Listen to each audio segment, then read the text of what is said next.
Hello, everybody. Welcome to Lunch and Learn. It's Tuesday before Thanksgiving. I hope everyone is ready for the big celebration. It's one of my favorite holidays of the year. Family, good whiskey, and good friends, and good fellowship, and good food, and not all the pressure of buying gifts. So I sort of really enjoy that a lot.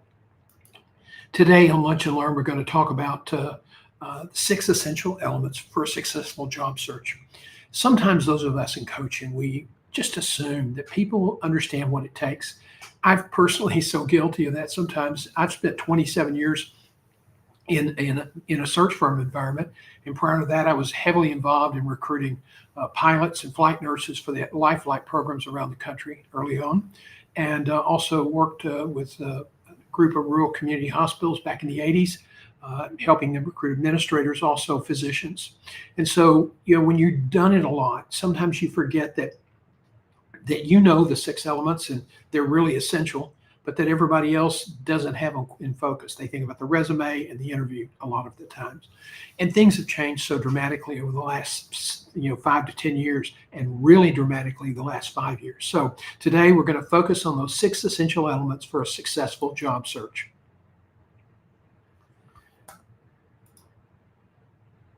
And we start off when we're in the right network today. It's all about technology. You kind of believe that you're beginning to sense that it's about your value, and it's about what you can contribute. And I've been talking to people out of the country, and they say contribute. So I almost made that mistake. But anyway, here's some initial thoughts. When you lose your job, lay off, even if you got sacked, okay, even if you did something that you probably shouldn't have done, these things, even when you do something bad, they're rarely personal. They may be angry at you if you fouled up and decided to let you go, but it's not really personal. It's more about just something bad happened and they were upset about what happened, not really about you. But really more common now are layoffs, and you cannot let that become personal. You may feel that way because your boss got involved, et cetera. Trust me, when they do a layoff, HR is involved, and there's a lot of scrutiny over who's included. So, there may be some bad things going on behind the scenes, but don't let it become personal. That's really important. First lesson out of the bag. Now, if you do get that tap on the shoulder on a Friday afternoon, hopefully you're not on a Thanksgiving Eve, although I have seen that happen more than once. You'd be shocked how many times that's happened. You've already done everything.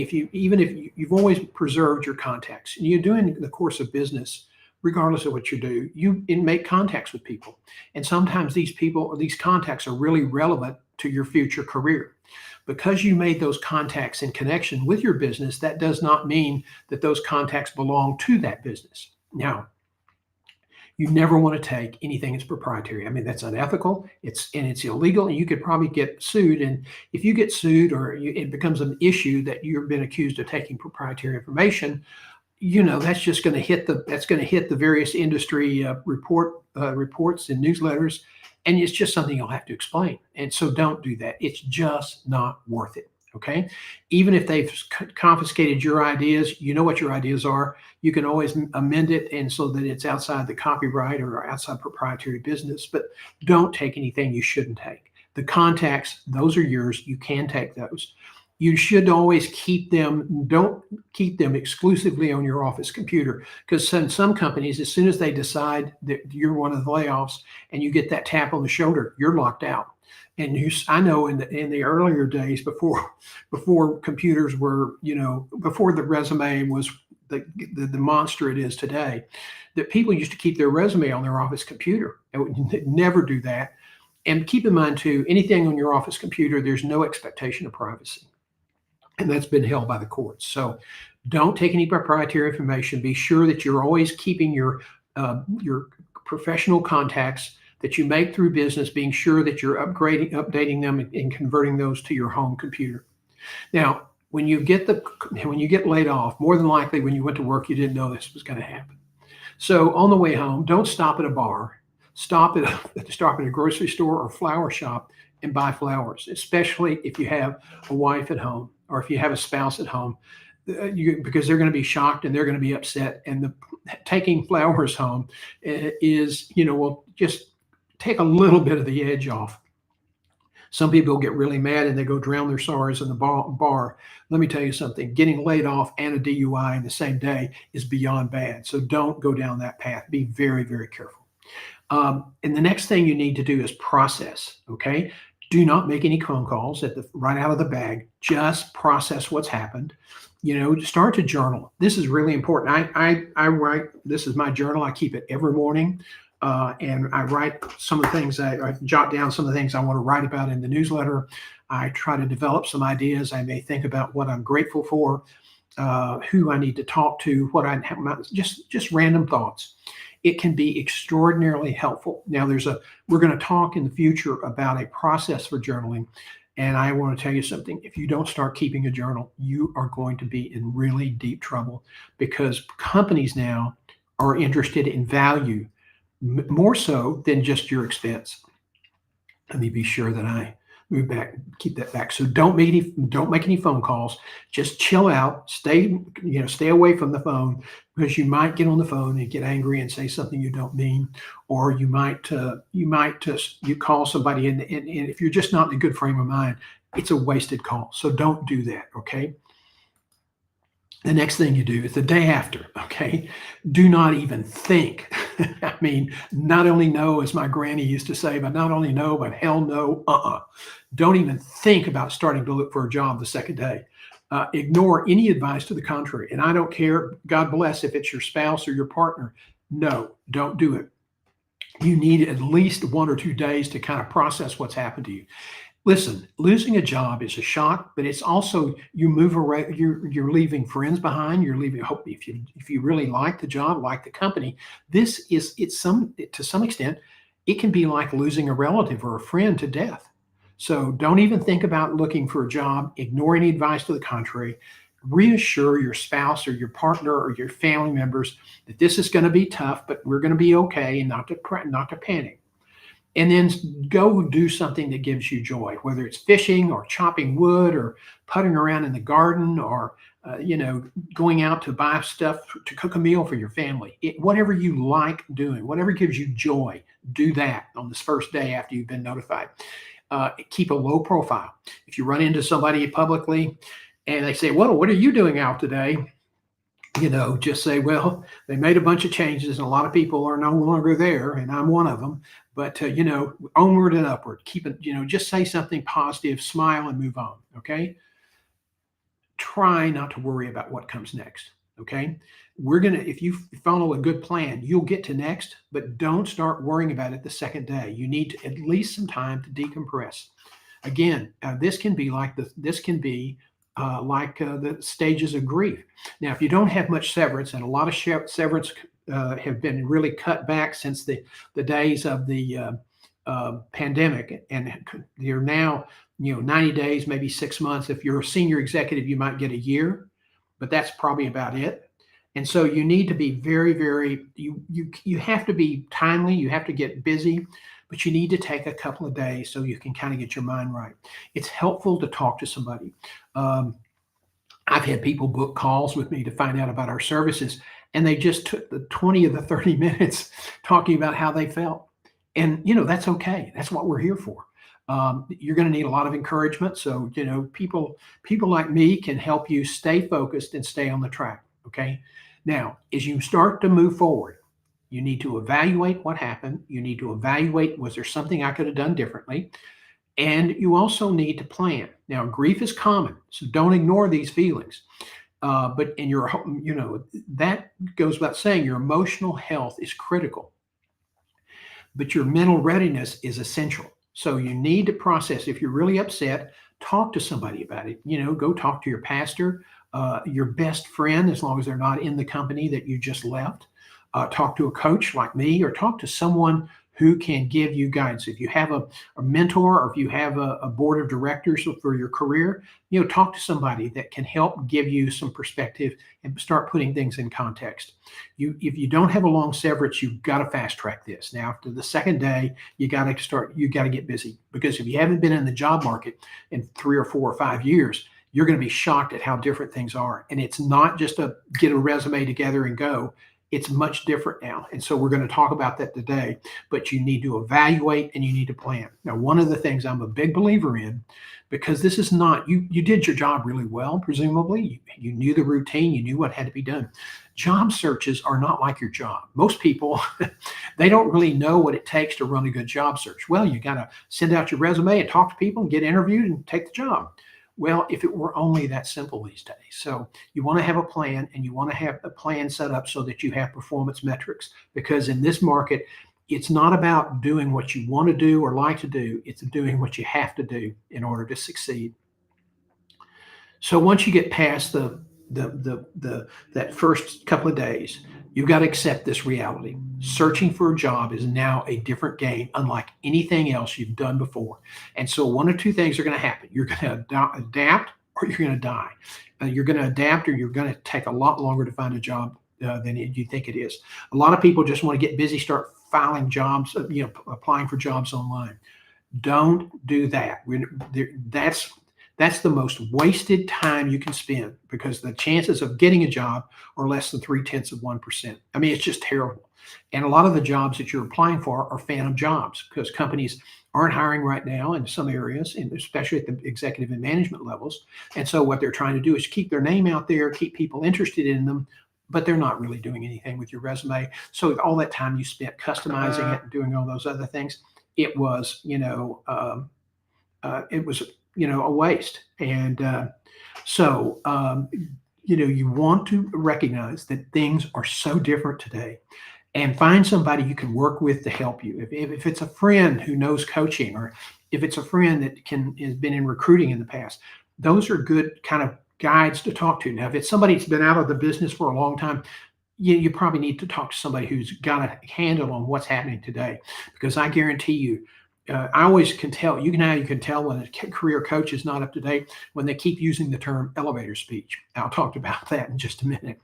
But you need to find somebody who's up to date and who can kind of keep you focused on what you have to do day in and day out. And that's what our company does. We help people do that. Okay, so let's now get into the 6 essential elements of a job search, and it's brought to you today by Guiding Your Career. That's our coaching system.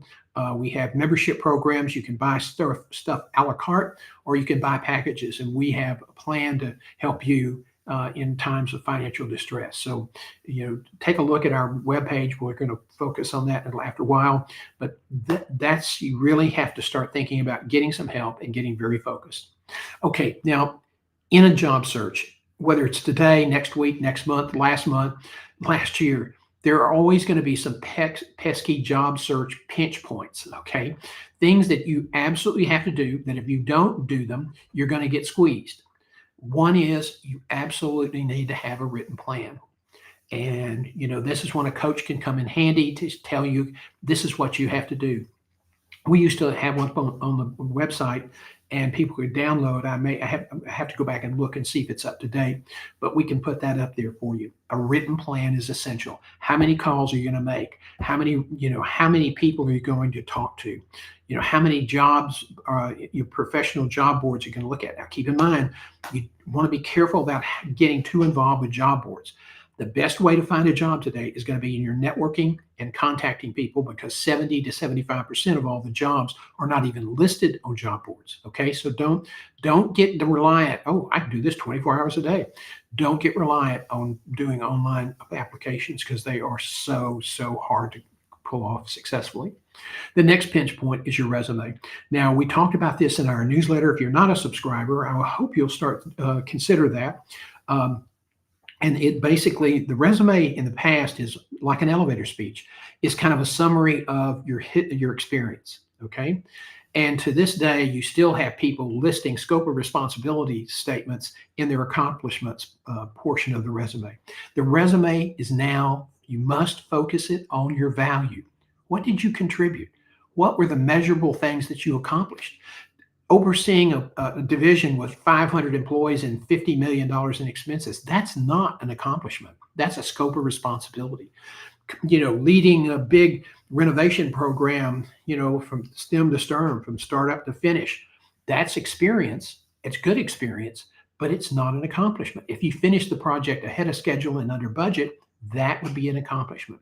Employees, the fact that I supervise 500 employees, again, that's not an accomplishment. That's a scope of responsibility. Now, if you reduced overhead or reduced the turnover rate, then how much did you save the company? Well, I don't know. That's a terrible thing to say in a resume. So that's another reason you want to start keeping a journal to keep track of all your accomplishments and the data that supports them. We don't want, I did this, okay, but if 5 other people come along and I did this and they have examples of the numbers and money they saved and the net effect benefit, those are the people who get more attention. So your resume, you can't just assume that because you ran this big business, you had all this responsibility, that conveys value. It does not anymore. It might have in the past, but you have to be able to sell your value, and that's you to do that through your accomplishments. And one of the strongest accomplishments you can do for your resume is before and after. Okay. In any interview, the resume is still your first interview. And that's why it's so important that you convey your value on your resume. If it's not there, how will they know? Okay. How will the computer know, more to the point? Personal brand. This is absolutely sky high to the top again. When we started talking about branding back in the 90s, people kind of looked and kind of were a little bit nervous, and there was laughter, and people were, just didn't really, they knew about LinkedIn after 2003, that became sort of a thing. But most people didn't know how to use it. A lot of people were afraid to use it. And a lot of people used it badly. I certainly did to get when I got started. It took a while for us to really understand what this was all about. The LinkedIn started in May of 2003. I was on the platform by January 2004. So I was an early adapter. But today it's really important. And let me tell you why. And it has to be not just a profile you put up and forget about it. It has to be active. You have to keep posting. Why? If you're in the job market, there are scanners out there that people are looking for executives, but they're not going to post it anywhere. Why? Because they get so many applicants that are not qualified. So now they're being proactive in their searching, and they're turning to LinkedIn and other organizations to say, here are our parameters. This is what we're looking for. We don't want this public. We want you to go out and scan your databases or scan your profiles, in LinkedIn's case, and bring us back some people that match these characteristics and match the algorithm components. So they're going to look for the people. You may not even know there's a vacancy, but if your profile is active and it conveys your value, it gives us experience and gives some substance and detail, that is how people are going to get identified going forward. So it's important to have not only a good LinkedIn profile with good artwork and a good picture of yourself, but it also has to have great content. It has to have content that will convey your value. And that's one of the things we now spend a lot of time on in our coaching, personal branding and LinkedIn. Now, the thing that a lot of people don't like to do or find a zillion and one excuses not to do is networking and the interviews. And so we want to move on now and pick up some more detail. The networking is so important because that's how you're going to find jobs going forward. And the interviews, that's exactly where you're going to sell. That's where you're going to have to sell yourself if you get to that point. But it's really hard to get there. So why have a written career plan? Well, it will elevate your success. It increases, there's people keep referring to a Harvard study, a Yale study that did not occur. I can tell you, I've talked to people for 27 years. And one of the things I frequently ask, not every time, but frequently ask is, tell me, do you have a written career plan? And if they said no, I say, well, does your business have one? Yes. Why wouldn't you have one for your career? It's just as important as the business. And so the people I found that had written career plans, they tended to move up the ladder faster. They were achieving their goals, and they were making more money, as much money as they needed, and more than they thought they ever would. So when you have a career plan, it takes all the ideas in your brain and converts them from wishes and intents to actual action points. Now, you have to have a value brand statement, originally called a value proposition by my former colleague, Nancy Swain of Dallas, who's a superb coach. Nancy came up with this, and the first time she talked to me about it, I had no clue what she was saying. Here I was, somebody who'd been in search for, at that point, 8 or 9 years, and didn't even know what value proposition was because I had never heard the term before. And Nancy has a great concept. We took it so that we changed the name so that people would understand a little bit more what we were trying to communicate here. But I could tell you the people who came in and understood their value proposition, understood their value brand statement. The people who did that were more focused in their interviews. Their resumes were more on spot. They were spot on. Their interview answers were very focused. They knew how to communicate their message. That's why having a value brand statement is so important. Now, the resume is important because that's how you're going to communicate your value. And it's got to be geared to the place you're applying to. Okay, let's talk about a scenario. You don't want to waste your time applying to online jobs because the chances of getting picked up there are very, very bad. So, but now I'm talking about submitting online. Let me tell you something. A lot of times somebody will refer you to an organization and they will say, oh, we're really interested. Have them submit it to this website. Okay, and they'll give you their link and it goes into the system. A human's not sitting there waiting for it. It gets picked up by an applicant tracking system, which is going to route it to the right place. But the applicant tracking system is going to be looking for keywords. It's going to be looking for experience that basically verifies that you're somebody they want to talk to. They do this because they can do it faster. Now, are all the algorithms in sync? No. Are all the applicant tracking systems first rate? No. Do applicant tracking systems overlook good people? All the time. Okay. But that's where we are. We're not going back. So you just have to learn how to use the keywords, and then you have to promulgate them throughout the resume, not just in the first paragraph or in your professional summary, but in your descriptions about the scope of responsibility you had. If they use terms that can fit in the scope of responsibility statements you have for each job, do it. If they use certain action words and you can use them in explaining your accomplishments, do it. That helps you a lot. Okay, so your resume is important, and it's the conveyor of your value. It's the conveyor of your experience and most importantly, your accomplishments. Now, personal brand is really important, and that's because you've got to be visible on LinkedIn and other types of professional profiles, or you're going to become invisible. Okay, if you're not on LinkedIn, LinkedIn's still the 900,000-pound gorilla in the room. If you're not active on LinkedIn, then you're going to quickly find out that the phone calls stop coming, the emails talking to you about specific jobs will stop coming.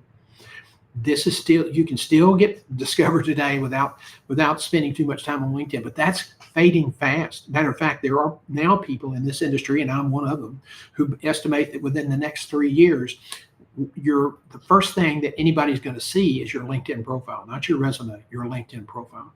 So you need to be sure your LinkedIn profile mirrors your resume and conveys value, conveys your successes. Now, networking, here we go. People give me all sorts of reasons why they don't want to do networking. I'm too busy, all these networking, stop, timeout, tilt. Networking and your professional networking is your career equity.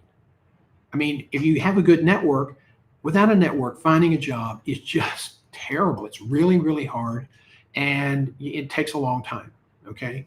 With a network, you're going to have a better chance of being referred in. Instead of 200-to-1 odds, in a referral, you might be 16-to-1.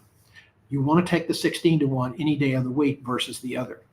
But networking is really important, and if you choose not to do it, I don't care how good the bloody excuse is, you will pay a price, and it won't be fun. You will not like it. Now, interviews are where a lot of the job processes are lost at the job interview because people don't come prepared. It's critical for winning the job search. Now, in the career plan, again, I want to go back. Forget about all that stuff about the Yale and Harvard plans. That we have a lot of anecdotal evidence that supports that executives with their written plans are more likely to achieve their goals and earn more money. So when people say, well, those studies were just bogus. Well, ours is not scientific because I'm not a scientific kind of guy. Go figure. But I talked to people for 27 years, and what I heard was people who had career plans were more focused, they were more in touch with their career, they were hitting their goal targets, they were performing well in the jobs, and they were making more money. And that ought to be a motivation enough right there. Having a written career plan doesn't take that much time. It's not rocket science. I mean, if you can write a business plan for your company or your department or your division, you ought to be able to write one for yourself. Now, how are you going to answer this question? If I was a recruiter, I don't have a plan. Why don't you have a plan? Well, it's just going to change. I said, so do you have a plan for your business? Yes. And how do you use that plan? Well, we use it to apply our strategy and achieve our budgeted goals. So it's important for your business, but it's not important for your career. Is that what you're telling me? And the next question I'll ask is, why should my client hire you if you can't even manage your own career with discipline the same way you would manage a business? It's the same thing. So you really need to start keeping a career plan. If you want some help on it, we have a plan to help you do that. It's not long. It's not a drawn out plan. We're going to challenge you. We want you to spend some time thinking about your next steps. But if you don't know where you're going, you might end up someplace else, and more than likely, you won't like it. In this environment today, you have to have a plan because there are just the market's becoming more disciplined. The market is becoming constrained. There are thousands and thousands and thousands of executives and managers looking for jobs, more than there are actual jobs. And if you don't have a plan, you're going to get in trouble. Now, here's why it's also important. Networking, a lot of people just scatter shoot. They just boom, and they're talking to anybody and everybody. To be effective at networking today, you have to be focused. How can you be focused on your networking if you don't know what you want to do in the future and where that might take you? If you're in a town of 100,000 people and you're running a big manufacturing company, you're not going to stay in that town if you want to move up, or unless you buy the company. So what's your next step? If you want to become a senior executive in that manufacturing company, what's the next likely step up? Or in the industry, if you don't stay with one company, where would you go next? That plan, that network, if you say, I want to do this, and then I'm going to have to do this before I become the chairman or the CEO of the corporation. Okay, those are your interim steps. Where would be likely targets for you to be able to accomplish those goals? Then build your network around those, targeted areas. You don't want to have one or two targeted areas. You may want to have 10 or 12, but you want to be sure that you're building a network that will support your advancement in your career. And it can't be random. A real estate agent in Seattle that you met once at an airport is not part of your career network. That's a contact, okay? You have to be able to have people in your network who can help you make the next step in your career. And if you don't have that, it's just going to make it that much more difficult. And it's likely, that you won't achieve all your goals. 10 years ago, you could have gotten away without having a plan and without having a network. No more. I've seen people just absolutely in despair because it's taken them over almost a year and a half to find a new job. They didn't have a network. They didn't know where they were going. And so they just started running and applying for everything. And all those applications that they spent hours and hours and hours on were for nothing. Okay. Now we can help you, our organization, we can help you plan for your future, But more importantly, we can help you plan for your success. We are more interested in your success than anything else. And I guess you could say, well, what kind of planner are you? We're success planners. That's something we really believe in. Okay, now let's go and pick up on the resume.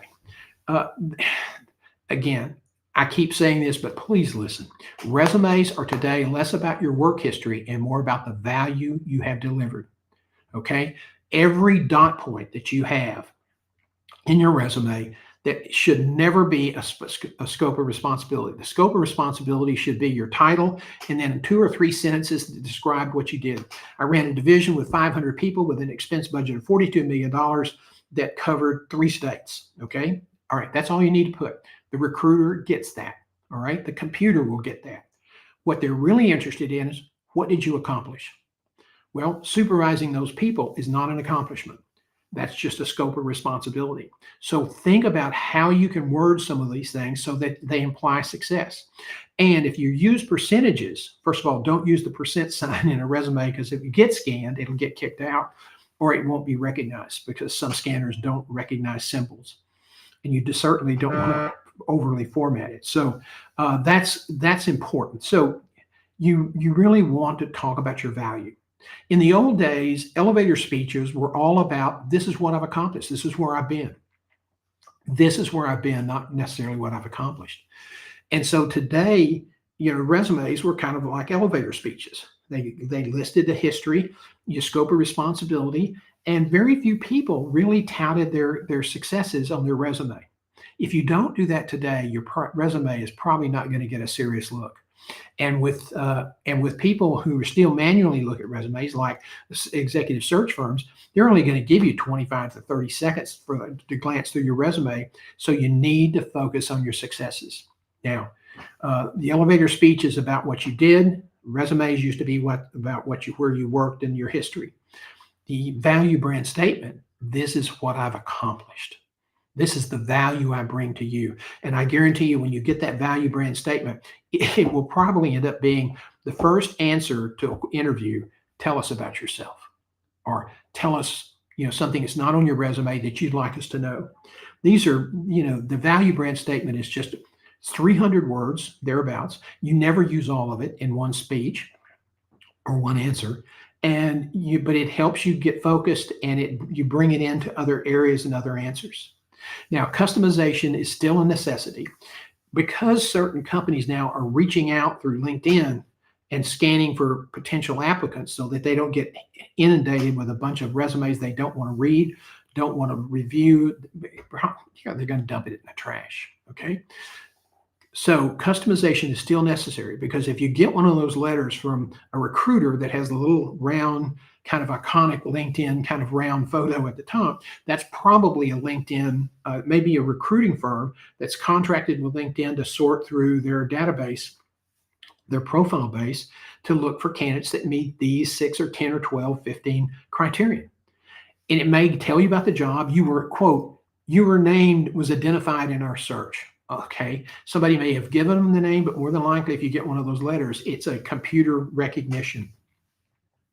At the bottom, after they tell you about the job and all the essential information, they'll say, if you're interested, use this link to submit your resume. They reached out to you, so you say, they know I'm qualified, so I can just submit a generic one. No, you can't, because they may be talking to 200 or 300 people, and the resume guide or the resume applicant tracking system, if they don't see a good scan score, if they don't see a lot of the things they're looking for, they may have called you or sent you that letter, but you'll never hear from them again.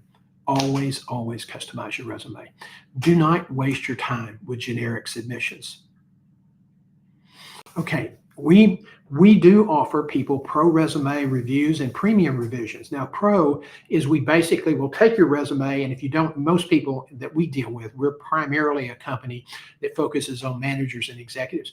We take the resume, we do a review, we look for places where we think it can be strengthened, and then we conduct what we call a research interview. We'll call you and spend about an hour with you on the phone. We want to know about where you grew up, what mom and dad were like, if you had brothers and sisters, and any great experiences you had when you were growing up. And did you have work jobs in high school or college while you were going to school? Did anything interesting in those jobs happen? Did you get any experience that's carried forward to today? And we do all of that, and then we come back and we start looking for stories in your background that you can use to illustrate your value, to illustrate your experience, to illustrate your skill. People remember stories, and so that's one of the reasons we do those prolonged interviews. And then we go through and we will redo your resume. Now it's still going to be generic. There is no such thing as a resume that's been, quote, it's been elevated up, or they use a word, enhanced for the industry. The job applicant scanning systems are looking based on certain specific criteria from a job summary. So there's no way to enhance a resume for an industry. I mean, you can use industry words, great. But if you have to go through a resume scanner, it's going to be looking for certain specific information and certain specific words, and you need to update your resume when you submit. Now, our premium resume review is we'll take your existing resume, we'll make a markup, we'll tell you some things we think need to change. We will talk to you on the telephone or um, we'll talk to you on the phone and pull it all together and work with you. That's a lot less money, but it's also a way to get a good standard resume. And when we do, we'll put it in a format to show so that you can update it very easily. Some of these four profiles that resume formats that resume writers give you are a little bit tricky. And the more coding you have behind the resume, behind the type, behind the headlines, the more coding there is, the more chances are it can be eliminated. So your resume is extremely important. It is a first job interview. So when you submit it, you've got to sit there and say, does this resume address their needs? Does this resume show how my experience and my successes can help them solve their problem? Now, when you're applying strictly online, the odds are about 200 to 1. Okay. There's a 0.03% acceptance. So that's terrible. You're going to probably have to, if you're applying online. I saw a JT O'Donnell, who's a fellow coach and does a broad range. She's been in that. She was like me, a recruiter for many years. JT the other day said on one of her mini streams that, you're going to have to apply between 200 and 240 to get 2 interviews. Now, if you're spending an hour of customization time, that's a lot of time. That's a lot of time. That's time you're not going to be networking. That's time that you're not going to be talking to people about what they're hearing and who might have an opening and those types of things. And people say, yeah, but I don't like to talk to people on the phone. I don't feel comfortable cold calling. Okay. Do you feel comfortable unemployed? Do you feel comfortable not having money coming in and worried about how you're going to pay the bills or pay the rent or take care of your family? You have to, these are things that you have to do.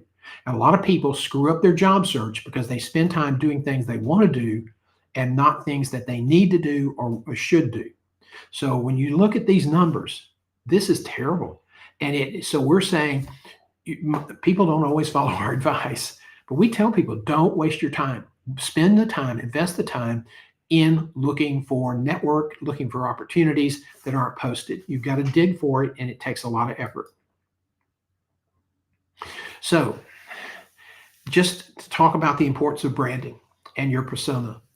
70% of all executive management jobs are unlisted. Okay. So even if you think, well, I'm going to get a job by using online applications, ta-da, 70% of them you're never even going to know about. The LinkedIn profile is critical to be seen. So that's very important to your brand, is that you have to have a LinkedIn profile that the computers are going to see, but the recruiters who then hear about you and want to go get some more information before they reach out to you, they want to see a profile that's dynamic, that's active, that's got the latest information on it, not stuff that's 5 years old, not stuff with stupid photos in it. They want to see, put those on Facebook or put those on Threads or someplace else. They want to see who you are, what you're made of, what your values are, and they want to know what you've accomplished. What if we hire you, what are you going to bring to the table? One of the things that are happening, and we talk about this a lot, and the reason this is important for you to realize, employers are moving away from advertisements to AI sourcing. And the reason for that is AI, the advertisements are bringing in just a host of people they don't care about, they can't use, and it's just a pain. One person said, we got 400 resumes in 2 days, and we didn't even have the personnel to review it because we didn't put it through our applicant tracking system. Well, that was a mistake. But the truth is, you have to, they're going to start looking for you. And if you're looking for them and you're not visible on LinkedIn, it's probably going to be one big misfire. Keep in mind, you need to post stories that you find of interest that are relevant to your trade, relevant to your ideas, but stuff that upholds your values, mission, vision, values. But you also have to have organic content, including some short videos and mini case studies. These are effective tools to help communicate your value. And when we're working with clients, we teach people how to do that. The other thing you must do is be professional, be visible in your professional arena. So if you're in healthcare, for example, and you're not a member of ACHE because your boss doesn't think it's important, well, the heck with your boss. You need to belong, even if you're paying it yourself. Why? Because when you're a member of ACHE, guess what you get access to? Their professional directory, which has emails and telephone numbers. Okay. And it's pretty up to date. So, somebody says, well, we just don't go to those meetings. We don't do that. This is not what your company does. This is what you should do. Okay. I spent a lot of time in healthcare, and I will tell you that a lot of those people that were working for the for-profit companies that didn't get involved in ACHE, once their people that they knew in the for-profit industry began to retire, they were screwed. They didn't know anybody else. They stayed in their little bubble. ACHE blends you into a lot of different settings with a lot of different people, and it's an invaluable resource. And if you're in healthcare, at the provider level, at any level up and down where you're touching patients or delivering care, ACHE is something you need to belong to. And other industries have the same kind of professional associations. You need to be involved. Even if your company says, we don't think that's important, we're not going to pay for it, the hell with them. They don't care about what they're doing. They're not thinking always about they're thinking about not spending any of their money on developing you because you may leave. Well, if they don't want to help you grow, I would leave. But you got to be professional. You got to be visible in your professional arena, even if your company doesn't think it's worthwhile. You need to do that, and being on LinkedIn is one way to do it. Some companies get really prissy about their people posting stuff on LinkedIn. Why are you doing that? Are you looking for a job? We can teach you how to look for a job off the grid. So that's something we've had to do. Now, I think if you're asking me what do we know how to do, we know how to advance your brand and build visibility for you. I've been doing that for most of my career as a business developer, as an executive running operations, as a search firm consultant, and somebody who's spent a lot of time in a certain industry. Okay, we know how to build your brand, whether you're in communications, whether you're in petrochemicals, whether you're in publishing or financial services. Okay, now your professional network is you have to do this. You really do. If you don't have one, it's going to limit your ability to advance. In the past, because the market was so open in certain industries, there were always jobs available. That day is coming to an end. The pandemic forced companies to really look at how many people did they need. And they realized they didn't need as many executives as they had. And so you saw a big, constriction there, and it's still existing today. This is started back in 2012 when they began getting rid of redundant jobs. Okay, so if you had 6 or 8 healthcare facilities, networked in an area, they took one person, made them the market CEO, and all the other CEOs either had to give up their title and work for less money or go someplace else. And just in one health system alone in Atlanta, 8 CEO positions were eliminated. So this is not something that's going to change. This is not something that's what you're going to wake up tomorrow and we're going back to the old way. No, this is the way it's always going to be going forward. So you have to build a network so that you can stay in touch with what's going on and be connected with people who can help you advance your career. And that must be aligned with your career plan, because if you don't have a career plan, how are you going to build a network? And the other thing you need to understand is that there's something called it's a rule that basically says that it's called the Dunbar rule. Had a moment there. The Dunbar rule says basically that if you've got to manage a number of people and build relationships. Okay, you can't just connect with them, forget about them, and expect them to help you find a job, because that's not what networking is about. When you start to network somebody, it's how can I help you? What can I do to help you? Call on me anytime. That's how you build relationships, and relationships are really, really important, because that's going to have the trust where they're going to be willing to recommend you for a job, and vice versa. And so you really have to work at it. A lot of people they think they don't have the time. You can't afford not to. You can't afford not to. Again, online applications are ineffective. So you've got to turn to the people who know what's going on and who are willing to make a referral to the employer.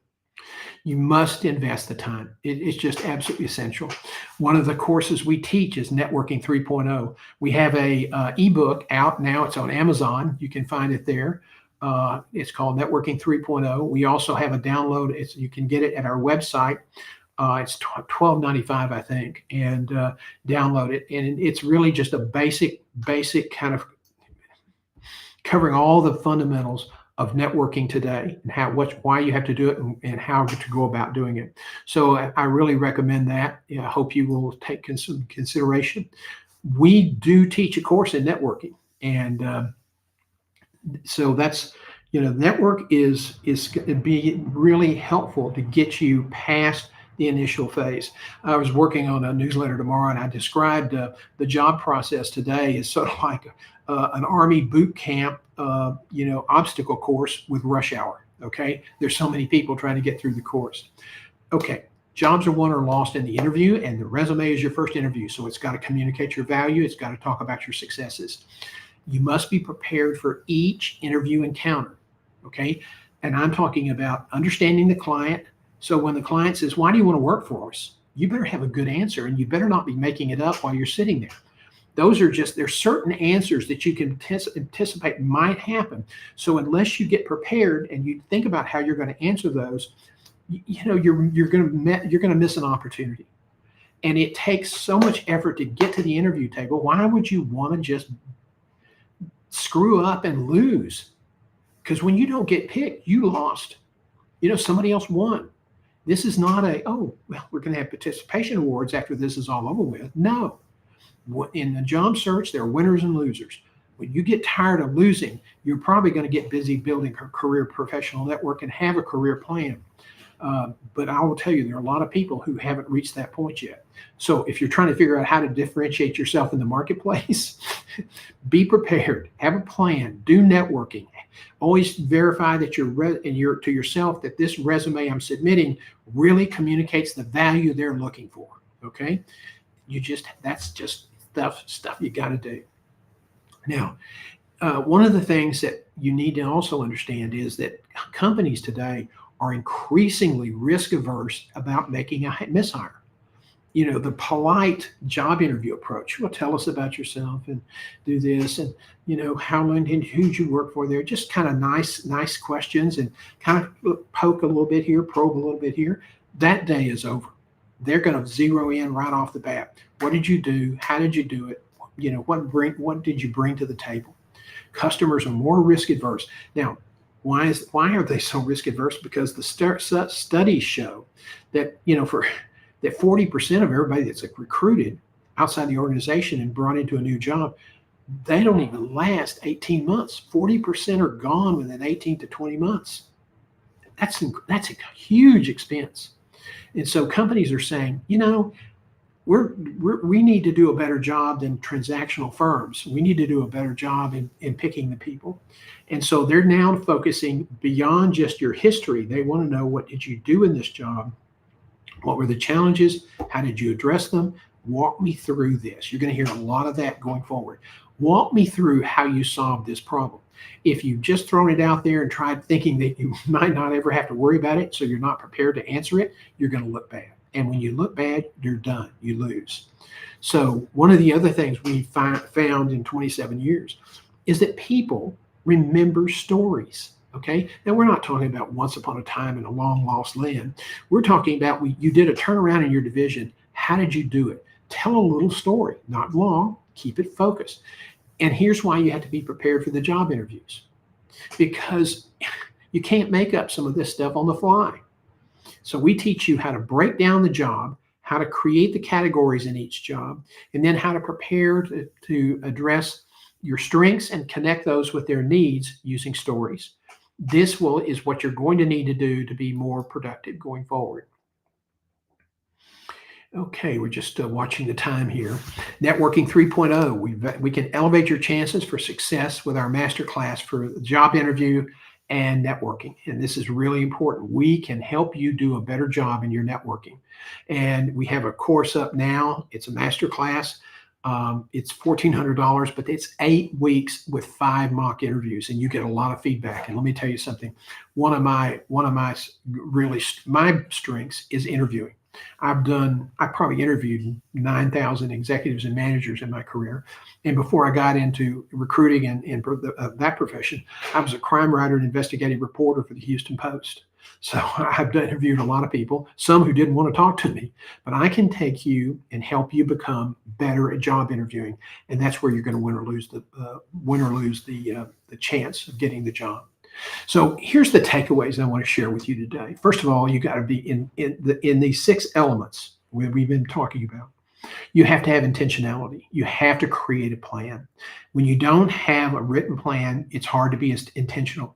When you don't have a plan that sets aside daily metrics of things you want to accomplish every day, not just your to-do list, but I want to connect with 20 new people, or I want to target 15 new hospitals and start beginning to try to identify 6 people in each hospital. That kind of performance metric. You have to have a mindset that you have to do things that must be done, not only the things that you feel comfortable doing. So intentionality, having a get it done, do the hard stuff mentality. You have to be disciplined. It is so difficult today, and the job market is so unforgiving that you have to be disciplined. You have to work your plan daily. You have to set metrics. Now, a lot of people say, well, I've done this before. I don't think I need any help. And then 8 months later, they're stuck. They've wasted 8 months, and they keep doing the same thing that's always worked for them, except it's not working for them anymore. So, that you don't, ask for help, even if you just call for a freebie, okay, every once in a while. Now, we have a membership plan where you get, for $79 a month, you get big time discounts for all of our coaching plans.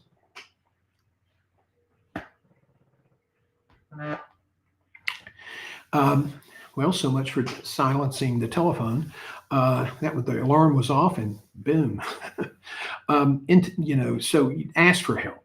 In one of our membership plans, you pay an enrollment fee, and then $79 a month, you get 40% discounts on all of our services. So a $1,425 interviewing program, you get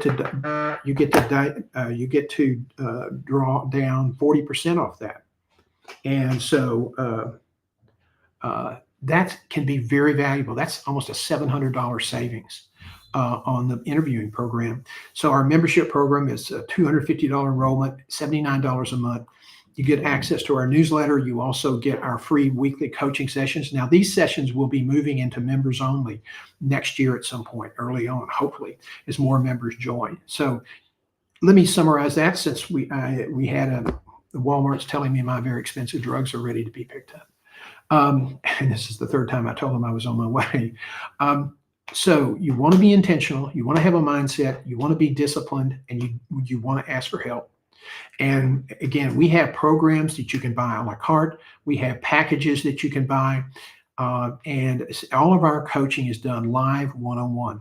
We tried doing it pre-recorded at one point, but we found that people didn't feel like they learned as much and didn't feel like it was as beneficial. So we're going back to live one-on-one coaching. And so if you have any questions, you can check out our website. That little arrow right there, it says become a Guiding Your Career member, subscriber, and save. And if you are a member, even if you're not buying any services, you can still get 4 free 30-minute check-in calls with me every month. So some people say, well, gosh, that's almost like coaching. I'm not going to get into a lot of detail in 30 minutes because you can't, but I'll answer your questions and try to give you encouragement. And one of the things that you're going to learn in job search is that it can be very lonely. It can be very discouraging. And sometimes you just can't keep complaining to your spouse or your partner. And so that's when you call me and complain to me. And, we know how important it is to keep your morale up and keep enthusiastic. And that's That's important. So that's one of the things we wanted to share with you is our webpage, and we hope that you'll go there, check it, click the red arrow, that red bar there, and look at our membership page. We've got a lot of courses and a lot of things that are available. This is when you click that button, it takes you to a site, and in the URL, it's going to say Thinkific. That's our LMS platform. That's where all of our courses are hosted. And when you buy a service or buy a course, or you download a free organization, that's Thinkific is the people that are distributing that for us. They're our back office managers. They process payments. It's one of the best rated companies in the field and very reliable. And so even though sometimes I'm not the best web designer and sometimes I miss a step, but the nice thing about working with us is that if you got a problem, you can call us or you can send an email and we'll probably call you right back. I'm not a big fan of technical support by email. So I hope this information has been beneficial. Now, let me close by talking a little bit about our schedule for the rest of this week. Tomorrow afternoon, we're not having office hours. Most people are not going to be interested at that time of Wednesday afternoon on Thanksgiving Eve of any more career coaching. And Career Live on Friday will not be held as well. They'll start again the week of live streams will resume on December the 3rd. And so we hope that you'll join us then. We have plenty of live streams that are up on our YouTube page. You can go back and look over stuff. We've tried to cover a lot of the basic fundamentals, so you can check that out. I want you all to know how much I appreciate your support, and we appreciate you. A lot of people, go back and review these things, in our various sites, and we sometimes have a few people watching, very few people watching live, because a lot of people are working or they're busy doing other things, and they pick up on this after the fact on a replay. So a lot of it's still there. At some point in the new year, we've been talking about moving this, but we're really trying to build our membership program now. This will all go behind the paywall, so to speak. I hate to do that, but it's just somebody once said in the newspaper business, you can't sell what you give away.